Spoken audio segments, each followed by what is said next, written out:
ஞானேஸ்வரியில் அத்தியாயம் 18 ஸ்லோகம் 29 புத்தி திருதி. ஸோ இதுக்கு அடுத்து அந்த சாத்வீக ரஜச தமஸ் அப்படிங்கிற அந்த விஷயத்தை பத்தி எக்ஸ்பிளைன் பண்ண ஆரம்பிச்சதுக்கு அப்புறம் கண்ணனுக்கு என்ன தோணிடுச்சு அப்படின்னா, எல்லா விஷயத்தையுமே இன்னும் டீட்டெயிலா இந்த மூன்றின் சம்பந்தப்பட்டுதான் இருக்கிறது என்ற விஷயத்தை இன்னும் எலாபரேட்டா கோடிட்டு காட்டிடலாம் என்று தோன்றியவுடன்,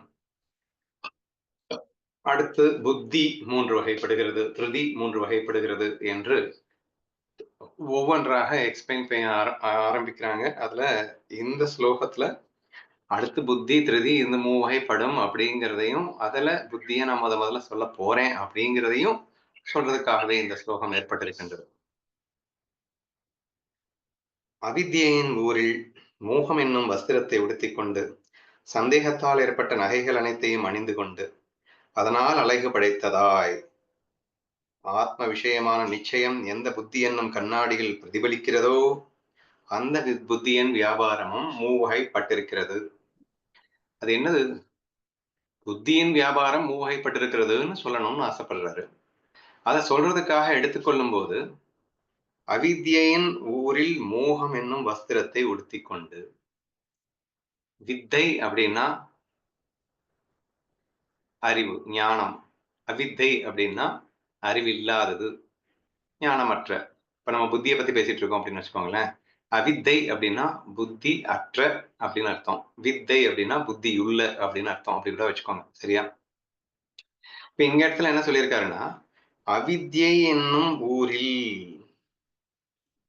அப்படின்னா புத்தியே இல்லாத ஒருத்தன்னு வச்சுப்போம். அந்த ஒருத்தனை அந்த ஊருன்னு சொல்றாருன்னு வச்சுப்போம். அவங்கிட்ட என்ன இருக்கு இப்போ? மோகம் எனும் வஸ்திரத்தை உடுத்திக்கொண்டு. எப்ப அந்த மொமெண்ட் நான் அவித்தியில சிக்கிட்டேன், அவித்தியைனா எனக்கு புத்தி இல்லாமல் போய்விட்டதோ, புத்தி இல்லாமல் போறதல் அப்படின்னாலே நம்ம என்ன புரிஞ்சுக்கணும் அப்படின்னா, நான் யார் என்பதை நான் மறத்தல் அப்படின்னு அர்த்தம். அல்லது ஆத்மா அனாத்மா அப்படின்னு சொல்லுவாங்க. விவேகம் அப்படின்னா அதுக்கு என்ன விளக்கம் கொடுப்பாங்க அப்படின்னா, நித்திய அனித்திய இந்த ரெண்டுக்குள்ள பேதம் தெரியாதவன் அவித்யைன்னு அர்த்தம். புத்தி இல்லாதவன் அர்த்தம். நித்திய அனித்தியனா என்ன? நிரந்தரமாக இருப்பது எது? தோன்றி மறைவது எது? இது நித்தியம் அனித்தியம் அப்படிங்கிறதுக்கு அர்த்தம். அதேதான் ஆத்மா அனாத்மா. ஆத்மா நித்தியம், அனாத்மா அனித்தியம் அப்படின்னு. உண்மை மாயை. இப்படி இந்த ரெண்டுக்கும் உள்ள பேதத்தை பிரித்தெடுத்துக் கொண்டு அறிந்து கொண்டவன் விவேகி அப்படின்னா புத்திமான் அப்படின்னு அர்த்தம். இதை புரிஞ்சுக்கல அப்படின்னு சொன்னா அவன் அவிவேகி அப்படின்னு அர்த்தம், அல்லது புத்தி இல்லாதவன், அல்லது அவித்தையில் இருக்கின்றான் அப்படின்னு அர்த்தம். இப்ப இவனை அவித்தைன்னு சொல்லிட்டார் அப்படின்னா என்ன அர்த்தம்னா, ஆத்மா அனாத்ம வஸ்துக்களின் பேதம் அறியாதவன் அப்படின்னு அர்த்தம்னு வச்சுக்கோங்க. இந்த மொமெண்ட் இந்த பேதத்தை அறியலையோ, அடுத்த மொமெண்ட் உனக்கு என்ன வரும்னா மோகம் வரும். ஏன்னா எது உண்மை எது பொய் அப்படின்னு புரிஞ்சிருந்தது அப்படின்னா, இருக்கிறதே ஒண்ணு, அது மட்டும்தான் உண்மை, அதுவே தான் எல்லா பொய்யாவும் இருக்குன்னு தெரிஞ்சிருக்கிறவனுக்கு மோகம் வர வாய்ப்பில்லை. பட் அது மறைஞ்சிருச்சு அப்படின்னா, அதாவது எதுவெல்லாம் இந்த உலகமாக தென்படுகிறதோ அவைகள் எல்லாம் வேறு வேறு தன்னை விட்டு வேறாக அவன் பாவித்து விட்டானோ, உண்மையிலேயே இரண்டாக அவன் பார்த்து விட்டானோ, அப்ப குவைட் நேச்சுரலி அதுல மோகமும் வரும், துவேஷமும் வரும். ரெண்டுமே சேர்ந்துதான் வரும். பட் இங்கே கோடிட்டு காட்டப்பட்டிருக்கிறது மோகம். ஸோ குவைட் நேச்சுரலி முதல்ல மோகம் தானே வரும். மோகம் அது கிடைக்காத போது துவேஷமா மாறும்னு வச்சுக்கோங்களேன். ஸோ இந்த மோகம் அப்படிங்கிறது எங்கிருந்து முளைக்குதுன்னா, அவித்யை என்னும் ஊரில் மோகம் என்னும் வஸ்திரத்தை உடுத்திக்கொண்டு. இப்ப நெக்ஸ்ட் மோகம் வந்ததுன்னா கூடவே என்ன வரும் அப்படின்னா, சந்தேகம் என்னும் அணிகலன்களை அணிகொண்டு அப்படின்னு அடுத்து. சந்தேகம், அது என்ன சந்தேகம்?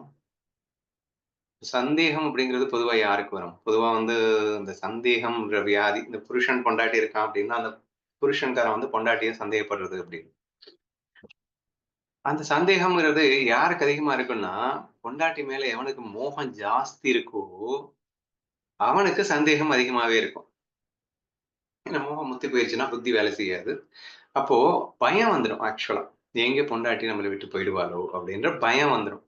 அந்த பயத்தின் உச்சம் என்னவா மாறும்னா, நான் விளக்கண்ண விட்டு கண்ண விட்டு பார்க்கிறானாம் அப்படின்ற பேர்ல, அவன் பார்க்கிறது எல்லாமே தப்பு தப்பாவே தெரிய, அது சந்தேகம் என்ற வியாதியாக மலர அப்படிங்கிற மாரியான ஒரு விஷயம் அப்படித்தான் ஏற்படுகிறதுன்னு புரிஞ்சுக்கோங்க. ஸோ ஃபர்ஸ்ட்டு மோகத்திலிருந்து தான் இந்த சந்தேகம் வரும் அப்படின்றத தெரிஞ்சுக்கணும். சரியா?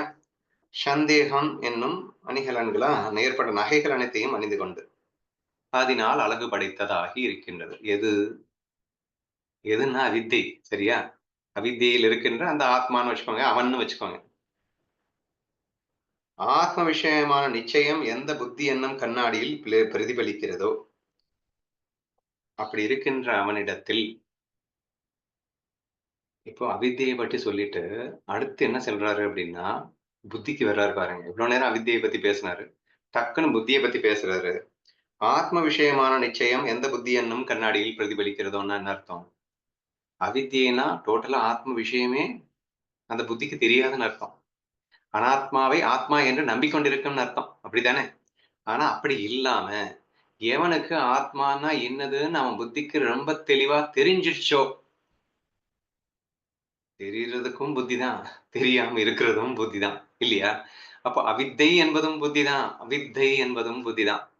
அப்ப புத்தின்னு சொல்லிட்டாலே, ஆஹா! சூப்பர்ப்! அப்படின்னு நீ சொல்லிட முடியும்னு அர்த்தம் இல்லடா. அவித்தை அப்படின்னதுக்கும் புத்தி தானே பேரு. இப்ப புத்தியில எக்ஸ்ட்ரா ஒரு ஆ சேர்த்திருக்கு அவ்வளவுதான். அப்படின்னா புத்தி அற்ற அப்படின்றதுக்காக இல்லன்னு அர்த்தம் இல்ல. தவறாக வேலை செய்கிறது அப்படின்னு அர்த்தம். உண்மையை இல் அ சரி இல்லாததை இருப்பதாக நினைக்கிறதும் புத்திதான். உள்ளதை உள்ளவாறு பார்ப்பதும் புத்திதான். இல்லையா? இப்போ உள்ளதை தவறாக பார்ப்பதும் புத்தி. புத்தியினால தான் உள்ளதை தவறாக பார்க்கிறோம். புத்தியினால தான் உள்ளதை உள்ளவாறும் பார்க்கின்றோம்.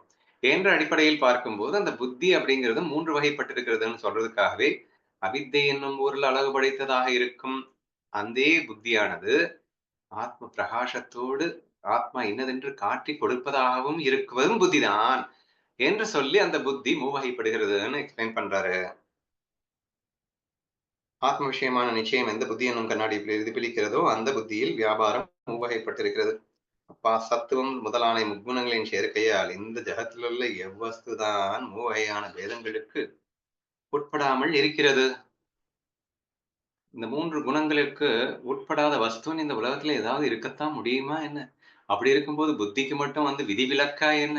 அதனால இதுவும் 3 வகைப்படுகிறது அப்படின்னு சொல்றார். நெருப்பை தன் தேகத்துக்குள் அடக்கிக் கொண்டிராத கட்டை உலகில் கிடைக்குமா? அதுபோலே அது எக்ஸாம்பிள். அதாவது முக்குணங்கள் இல்லாத வஸ்து இந்த உலகத்துல கிடைக்காதுன்னு சொல்லணும்னு ஆசைப்படுறாரு. அதுக்காக ஆ நெருப்பை வயிற்றுக்குள் அடக்கி வைத்திருக்காத கட்டை என்பது இந்த உலகத்துல கிடைக்கவே கிடைக்காது. ஆட்டோமேட்டிக்கலி அக்னி தான் கட்டை உருக்கொண்டு இருக்கிறது இல்லையா? அப்போ அக்னி இல்லாத கட்டைன்னு எங்க போய் தேடுறது? சான்ஸே இல்ல அப்படின்னு. இம்பாசிபிள் அப்படின்றதுக்கு சொன்ன ஒரு எக்ஸாம்பிள்ன்னு புரிஞ்சுக்கோங்க. அந்த மாதிரி முக்குணங்கள் சேர்க்கை இல்லாத ஒரு வஸ்துங்கிறது இம்பாசிபிள் தான் அப்படின்னு சொல்றாரு. ஓகே. திருஷ்ய தானங்கள் நடுவில் உள்ள எந்த வஸ்து மூவகைப்பட்டதாவதில்லை. ஆகவே முக்குணங்களால் புத்தி மூவகைப்பட்டதாக்கப்பட்டு திருப்தியும் மூவகைப்பட்டதாகி விடுகிறது. இப்ப புத்தி மூவகையானது அப்படின்றதோட மட்டும் இல்லடா. அடுத்து தைரியம்னு ஒண்ணு இருக்கு. திருப்தி அப்படின்னு சொல்லக்கூடிய அந்த விஷயமும் 3 வகைப்பட்டதாகத்தான் இருக்கிறது. அப்படி மூவகையாய் பேதிக்கப்பட்டு போகும் அவற்றின் பேதங்களை, லட்சணங்களை அவற்றின் லட்சணங்களுடன் சொல்வேன் கேள். மூவகைப்பட்டிருக்கு அப்படின்னா, அப்ப டிஃபரன்ஸ் காட்டணும் அப்படின்னு நீங்க ஆட்டோமேட்டிக்கா கேட்பீங்கல்ல. மூவகைப்பட்டு புத்தி மூவகைப்பட்டிருக்குங்கிற, தைரியம் மூவகைப்பட்டிருக்கு அப்படிங்கிற, அப்படின்னா அந்த மூவகை என்னென்ன? What is the difference? சத்துவத்துல அந்த தைரியம் எப்படி இருக்கும்? ரஜஸ்ல தைரியம் எப்படி இருக்கும்? தமஸ்ல தைரியம் எப்படி இருக்கும்? சிமிலர்லி சத்துவத்துல புத்தி எப்படி இருக்கும்? இந்த டிஃபரன்ஸ் அந்த பேதங்கள். அந்த பேதங்கள்னா லட்சணங்கள்னு எப்படி வேணா எடுத்துக்கலாம். ஸோ இதை எனக்கு வந்து காட்டுன்னு நமக்கு தோணும் இல்லையா? அத நான் காட்டுறேன் அப்படிங்கிறாரு அவரேவும். சரியா? எடுத்து சொல்வேன் கேள். ஆனால் புத்தி திருதி இவற்றில் முதலில் புத்தியின் பேதங்களை எடுத்து நிரூபிப்பேன். பிராணிகள் சம்சாரத்தில் வந்து சேர்வதற்கு முதல்ல புத்தி தான் நான் முதல்ல வந்து சொல்லப் போறேன் அப்படின்னு சொல்லிட்டாரு. புத்தியின் திருதின்னு சொல்லப் போறேன் அப்படின்னு சொல்லிட்டு, அதுக்கு ஏன் வந்து புத்தியின் திருதிய சொல்லப் போறேன் அப்படின்னா, புத்தி 3 வகையாக பிரிச்சிருக்கு. சரியா? எந்த புத்தி உள்ளவன், எந்த கர்மா பண்ணுவான். சரி சுத்தி சுத்தி பார்த்தீங்கன்னா, எல்லாமே கிட்டத்தட்ட சிமிலரா தான் வரும். ஏன்னா, இப்ப ஃபர்ஸ்ட் வந்து கர்த்தான்னாரு, கர்மம்னாரு. 3 வகையான கர்த்தாக்கள பத்தி பேசினாலும், 3 வகையான கர்மத்த பத்தி பேசினாலும், அ அதுக்கு முன்னாடி இன்னும் சொல்லியிருந்ததுன்னா, கர்மம், கர்த்தா, ஞானம். ஞானம் அப்படிங்கிறத பத்தியும் வந்து இந்த 3 தான் முதல்ல டீட்டெயிலா ரொம்ப டீட்டெயிலா பேசிட்டு இருந்தோம்.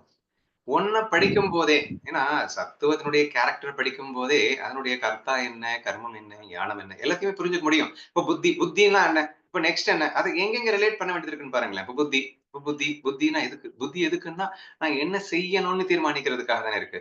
அப்ப கர்மத்தை தீர்மானிக்கிறதுக்காக இருக்கு. அங்க கர்மத்திலேயே ரொம்ப தெளிவா சொல்லிட்டாரு சாத்விக கர்மம்னா என்னன்னு. அது செய்றவன் எப்படி இருப்பான்றது கர்த்தான்னா என்னன்னு சொல்லிட்டாரு. அப்போ அதே தானே இருக்க போகுது.